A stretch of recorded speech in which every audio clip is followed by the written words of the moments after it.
আমি যেখানটাতে বাসন ধুই দেখতে পাচ্ছ গাছগুলো অনেকবার কাটা হয়েছে, তাও আবার সেই এই গাছগুলো বেরিয়ে যায়। এই গাছগুলো হচ্ছে ওল গাছ, যতই কাটো না আবার ঠিক বেরিয়ে যাবে। তো দেখো বাসনগুলো ধুয়ে নিয়ে ঘরেতে এনে ভালো জল বুলিয়ে নিলাম। তারপরে না আমার কিছু কাচার ছিল, সকালে ভিজিয়ে রেখেছিলাম, আর এখন সেগুলো আমি কেচে নিচ্ছি। কলের থেকে জল বয়ে নিয়ে এসেছি। আমাদের এখানে না পুকুরটা অনেক দূরে, তো একা ঘরের জন্য পুকুরে যাওয়া সম্ভব হয়নি প্রতিদিন। তোমরা তো জানো না, আমাদের পরিবারের আমি আর আমার বর আর আমার ছোট্ট মেয়েকে নিয়ে আমরা ঘরেতে থাকি। আমাদের পরিবারের সবাই বাইরে কাজ করে, তো আমরা এভাবেই থাকি। আর যাই হোক বন্ধুরা, শুভ সকাল। কেমন আছো তোমরা সবাই? আশা করছি তোমরা সবাই খুব ভালো আছো এবং যে যেখানে আছো অনেক সুস্থ আছো। আর তোমাদের ভালোবাসায় আমিও ভালো আছি। বাঁকুড়া জেলার ছোট্ট একটি গ্রাম থেকে আমার নিউ ব্লগ চ্যানেলে তোমাদের সবাইকে অনেক অনেক ওয়েলকাম, অনেক অনেক ভালোবাসা গো। সবাই আমার পাশে থেকো। তোমাদের ভালোবাসা পাওয়ার আশায় আমি এই সোশ্যাল মিডিয়ায় অনেক আশা নিয়ে এসেছি। তো দেখো জামা কাপড়গুলো কেচে নিয়ে মিনে নিলাম। আর তারপর আজকে আমাদের মেনু দেখো, ডাল, ডিম, পটল ভাজা আর আলুতে আর পুঁই পাতাতে চচ্চড়ি। আর এই যে দেখো পুঁই পাতা আলুর চচ্চড়ি আমার বরের ফেভারেট। আর যারা আমার বরমশাইকে দেখোনি তারা দেখে নাও। দুপুরের খাবার খাচ্ছি, আমার কখন খাওয়া হয়ে গেছে আর ও খাচ্ছে।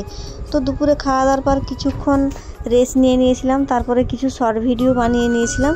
আমার একটা শর্ট ভিডিও চ্যানেল আছে বন্ধুরা, পূজা আকাশ। তো সেখানে আমি শুধু শর্ট ছাড়ি, আর এটা শুধু ব্লগ চ্যানেল। তো তারপর টিউশন পড়ালাম, টিউশন পড়িয়ে বাইরেটা প্রচুর পাতা পড়ে নোংরা হয়ে গেছিলো। দেখতে পেলে একটা বড় আম গাছ আছে, ঘনই পাতা পড়ে যায়। তো তারপরে সকালে যে জামা কাপড়গুলো মিলেছিলাম, তো সেগুলোই আর একবার মিলেছিলাম বারবার ঘুরে ঘুরে। যখন তখন জল চলে আসছে, বর্ষাকাল বুঝতেই পারছো। তো এখন পুরোপুরি শুকিয়ে গেছে। আর এখন ঘড়িতে বাজে প্রায় 6:30টার মতো।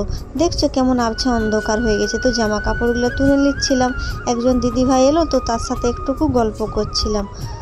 আর এই গল্প করতে করতে অনেকটা সময় চলে গেছে, প্রায় 7টা মতো বেজে গেছে। তাও দেখো এখন কেমন অন্ধকার হয়ে গেছে।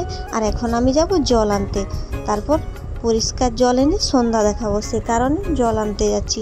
সকালেও জল আনা হয়েছিল, ড্রামগুলো সব ভর্তি আছে, কিন্তু এখন তো সন্ধ্যা দেখাবো, তার জন্য ভালো জল আনতে যাচ্ছি। তো সন্ধ্যা টন্ধ্যা দেখিয়ে দিয়ে আমার এই জানো তো ভিডিও করি সবসময়, কাপড় চোপড় একচ্ছন্ন হয়ে থাকে। তো সেগুলোই এখন একটু গুছিয়ে আলমারির ভিতরে ঢুকিয়ে দিচ্ছি। জানো তো একদিন দুদিন ভিডিও বানিয়ে বিরক্ত লাগে, তো ওখানেই ফেলে রেখে দিই। তো সেগুলো আজকে একটু ভালো লাগছে, আমি আলমারিতে গুছিয়ে রেখে দিচ্ছি।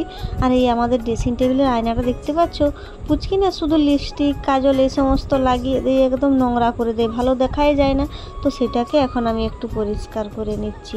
আর এই যে শোকেসটা দেখতে পাচ্ছ, অনেক দিন উপরটা পরিষ্কার করা হয়নি, জিনিস থাকে বলে নামিয়ে আর তেমনভাবে পরিষ্কার করা হয়নি। তো এখন আমি এটা পরিষ্কার করছি। যে সমস্ত বন্ধুরা আমার ভিডিওটা শেষ পর্যন্ত দেখলে তোমাদের সবাইকে অনেক অনেক থ্যাংক ইউ গো। এভাবেই সবাই আমার পাশে থেকো। আর যারা আমার চ্যানেলে নতুন রয়েছে, আমার চ্যানেলটা সাবস্ক্রাইব করে দিও।